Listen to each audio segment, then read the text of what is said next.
Ladies and gentlemen, how's it going? Once again, I'm Ned from NASDAQ Bets, otherwise known as your friendly neighborhood basement dweller. Don't worry, ma'am, I am from the internet. Today I want to talk about Filipinos and, Filipino immigrants and Filipino lifestyles. Now, the reason that I'm bringing this up is because the MGTOW bunch, there's a lot of passport bros going across the way, and the passport bros are just like the feminists. They started off like this, and then their hatred and their anger have made them giant. Now, the feminist females are great at getting in front of cameras when they're dealing with stuff. Communication. Men, not so much. So we have a few videos of the MGTOW guys, but there's some things about the Filipino lifestyle that you need to understand because, you get your good and your bad and your bad and your good. But what I want to say first off is I freaking love Filipinos in Canada. They're the best. I have never met a bad Filipino. My first Filipino I ever met was named Philip. He came in grade 2 and he quickly became like the coolest kid in class pretty much. Now that I got that out of the way, I was working with a Filipino, and I considered him to be my brother, and if anyone gave him a hard time, not good, not good, not good. He was under my wing. He was a really, really good guy. He was the man that was bringing in everything for the family. And now that we got all these men going their own way going to be passport bros, excuse me, they're going over there, or they're staying here, and they're marrying. But what you need to understand is family's a little bit different over there. You get different kinds of families over here. You get your Chinese families you cannot separate them. They are so mean to each other. But if one of them loses their leg, the whole family's just right there. Absolutely right there. Now, and then you get your Western families. Most Western families, they just don't seem to do anything. Even get together on Christmas and Easter anymore, it seems. Now, what I've noticed with the Filipinos, and my buddy was the first person to bring it up, is that they didn't seem to understand how much actual money working class people got over here.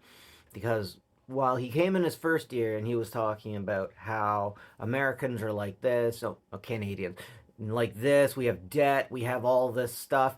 He was all about the bling bling. I really shouldn't say anything. I guess I'm wearing name brand today. I just found it at a secondhand store. But he was always wearing name brand. He was getting them at outlets. It was super important for all these guys to look really good. These folks over in the Philippines, they kept bugging him to send designer stuff over there. So it's funny, while they're like, haha, we can do this and you can't. We can live within this lifestyle and you can't. It's like as soon as they get an option to funnel some of it over, it's just like they're asking him. Even as he didn't have much money and his mom was going home, he paid for his mom to get a ticket over here. His mom couldn't handle the winters. Valid. So he got sent home. But Buddy didn't have the money to be doing all that. And at the same time, everybody's asking Buddy to send money back and forth. More money. Now he's getting in fights with his wife because he's expected to send more money over there. He's expected to send more money over there because his family paid for his education. He still hadn't paid it back, and that was part of the agreement. Internal fighting between the Filipinos who he married Filipino, local Filipino, first generation Filipino in Canada, and then she went to the Philippines to learn. He was her teacher.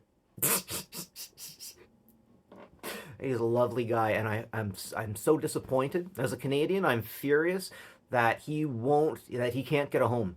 He can't get a home. He's got 3 kids. Even if he had 2, even if he had 1, he could not get a home, even with his wife. And in that, the Canadian dream is dead. And if anyone wants to say anything different, then shove it.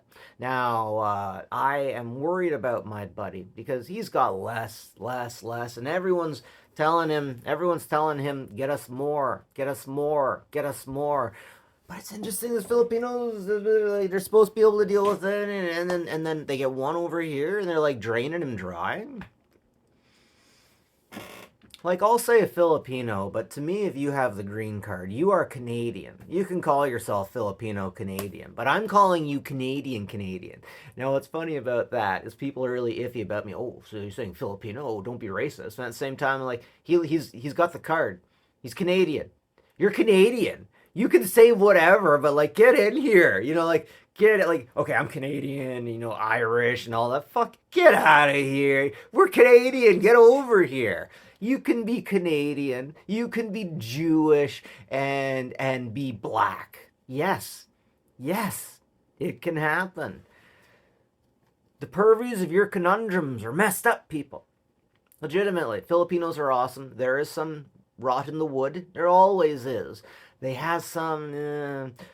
What my buddy told me is that the Filipinos we have here are nothing like the Filipinos over there. I told him,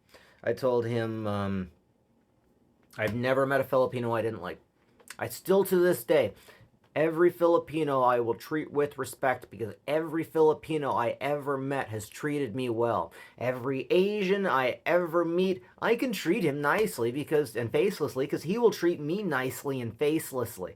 Asian people are like that. If you don't understand what they're saying, they will be really mean to you in an honest way that you can't understand. But if you understand their language, they're the nicest people to you. Yeah, that's right. It's the white people talking generalizations about other races, not other races talking generalizations about white people. And I can say it because I'm LGBTQ. And, I hate white people and myself as much as everyone else does. So, enjoy.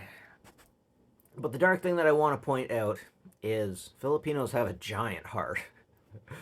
But there are also hungry spirits within those hearts, just like there are everywhere else. Filipinos aren't magical. This hurts to say. I love my Filipinos. Filipinos aren't magical, but they are magical. Have you tried their food? Okay. Filipinos aren't immune to the hungry spirit epidemic. I can say that because Filipinos are magic. I'm just thinking about that pig roast. Nobody roasts a pig like a Filipino. Nobody roasts a pig like a Filipino. Isn't it interesting how many things are tech related these days? Because the internet is now society. Guys, get out of my internet, normies. Frick off. Frick off. We talk about messed up stuff on the internet, and if y'all normies don't want to talk about disagreeable things, go back to your safe places. Because if we live in a world of bubbles and safe places, there are children that will get hurt. So much more than you have any idea. We gotta bring the Wicked Queen to the party or she's gonna crash it herself. We have to make sure that we know that there can be good and bad and good. Filipinos are freaking magical, but they themselves complain that family asks for too much and doesn't know when to say no. Right now in society, we're in a time and a place where we can't notice people that are saying, we can't recognize it when people are saying that they need more when they have enough. It's possible that people that have too little can still be rude and ask for too much. Watch yourself. Just guard yourself. There is very, very little part that's dark about Filipinos. But for all the passport bros going over there, you should know what my buddy told me. And they're not all perfect. And the family is an absolute unit. You are marrying the family. I don't care what anyone says, you're marrying the family. That's just the way it is. Anyways, have a good one, folks. Take care of each other.